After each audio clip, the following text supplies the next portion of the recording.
नमस्कार प्रिय दर्शकों, आज एक बार पुनः आप सभी का स्वागत है। तो जो स्त्री पुरुषों में आसक्त होती है, वह स्त्री अपने पति के सामने यह 3 नाटक अवश्य करती है।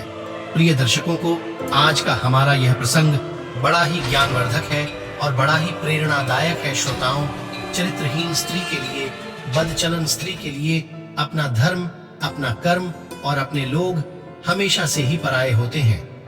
कहते हैं कि जो स्त्री अपने परिवार को, अपने लोगों को और अपने धर्म को नहीं मानती है, समाज में लोग उसे बदचलन ही कहते हैं।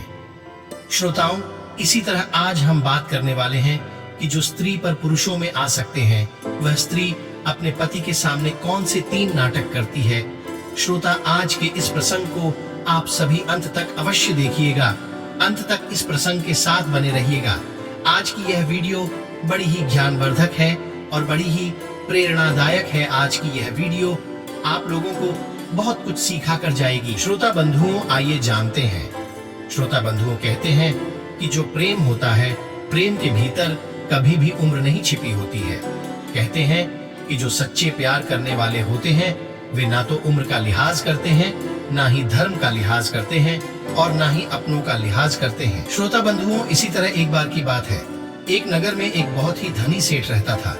श्रोता बंधुओं, वह सेठ करीब अपनी 60 वर्ष की आयु को पूरा कर चुका था, यानी कि वह आधा वृद्ध हो चुका था। अपने जीवन की आधी आयु को वह सेठ जी चुका था। मित्र बंधुओं, इसी तरह इस उम्र में भी सेठ का विवाह नहीं हुआ था, परंतु सेठ चाहता तो अपनी बेशुमार धन दौलत की वजह से कहीं से भी विवाह कर सकता था। परंतु श्रोता बंधुओं, कहते हैं ना कि मनुष्य का भाग्य और दुर्भाग्य से विधाता ही लिखते हैं।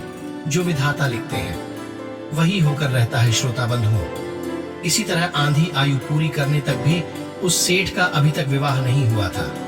उसके बाद में सेठ बहुत परेशान रहा करता था और जब सेठ पूरी 60 वर्ष की आयु पूरा कर चुका था तो सेठ बड़ा ही चिंता में पड़ने लग गया। सेठ सोचने लगा कि मेरे पास खूब धन है, धन दौलत की मेरे पास कोई कमी नहीं है, खूब सारा मेरे पास पैसा है और मैंने अपने जीवन में केवल धन ही आया है, परंतु अब मेरी आधी वृद्ध आयु हो चुकी है। अब मेरे मर जाने के बाद में मेरे इस धन दौलत को कौन संभालेगा? आखिर इसका असली हकदार कौन बनेगा? श्रोता बंधुओं, फिर इसी तरह गांव के कई बुद्धिमान लोगों से सेठ ने जब चर्चा की, सेठ की उस चर्चा को लेकर उन बुद्धिमान लोगों ने, उन वरिष्ठ लोगों ने सेठ को अच्छे अच्छे रिश्ते बताए और सेठ से कहा कि तुम विवाह कर लो और विवाह के बाद में जब तुम्हारे कोई पुत्र पुत्री होगी तो ही तुम्हारी इस पूरी जायदाद के असली हकदार बनेंगे। श्रोता बंधुओं, इसी तरह फिर सेठ के पास खूब सारा धन था। धन की सेठ के पास कोई कमी नहीं थी, तो सेठ अपने विवाह योग्य लड़की देखने के लिए चला जाता है। श्रोता, जब लड़की के घर सेठ जाता है और अपनी वधू को देखता है, अपनी पत्नी को देखता है, तो सेठ की पत्नी करीब 20 वर्ष की एक नई युवती, एक स्त्री थी, एक लड़की थी। दरअसल उसके बाद में सेठ उस लड़की को देखकर, उस स्त्री को देखकर प्रसन्न हो जाता है और विवाह करने के लिए तैयार हो जाता है। श्रोता बंधुओं, फिर इसी तरह उस युवती स्त्री का विवाह उस वृद्ध सेठ से कर दिया जाता है। प्रिय दर्शक बंधुओं, उसके बाद में उसने युवती लड़की से विवाह कर कर अपने घर ले आता है। जब सेठ अपनी पत्नी को अपने घर लेकर आता है तो दूसरे दिन ही सेठ अपनी पत्नी को अपने घर की सारी जिम्मेदारी सौंप देता है। श्रोता बंधुओं, फिर इसी तरह जब रात्रि का समय होता था और सेठ जब अपनी पत्नी के पास समागम करने के लिए जाता था तो उसकी पत्नी उसे आसपास भी नहीं रहने देती थी, क्योंकि वह वृद्ध था और दुरुस्त। दोस्तों, कहा जाए तो उस सेठ की उम्र उस युवती लड़की के पिता के समान थी और देखा जाए तो यह एक पाप के समान ही है।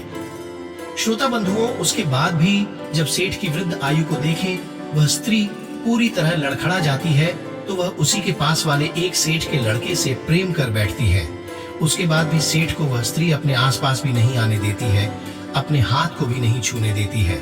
और जैसे ही सेठ रात्रि का समय होता और सो जाता है तो वह अपने पति से, सेठ से झूठ बोलकर और उस सेठ के लड़के से मिलने के लिए चला जाया करती थी। श्रोता बंधुओं, इसी तरह काफी दिनों तक चलता रहा। सेठ ने भी कुछ नहीं कहा, क्योंकि सेठ अपनी उस पत्नी को खोना नहीं चाहता था।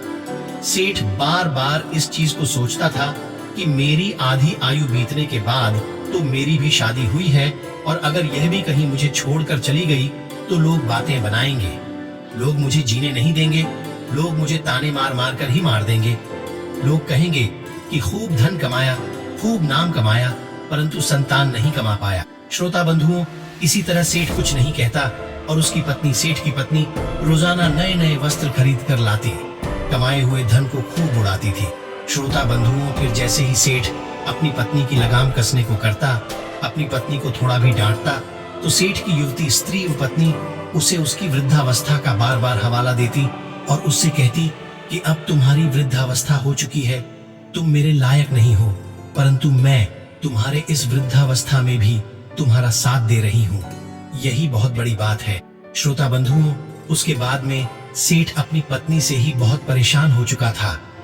श्रोता बंधुओं, उसके बाद भी एक दिन जब अपने नगर में घूमने के लिए जाता है तो उसको उसके कई सारे वृद्ध मित्र मिल जाते हैं। जब सेठ को सेठ के मित्र मिलते हैं तो सेठ के मित्र सेठ से कहते हैं कि अरे भाई, तुम्हारी अभी अभी नई शादी हुई है, तुम्हारा अभी अभी विवाह हुआ है, परंतु तुम्हारी पत्नी तो रोजाना रात्रि को सेठ के बेटे के पास आती है, तो भाई आखिर ऐसा क्यों हो रहा है?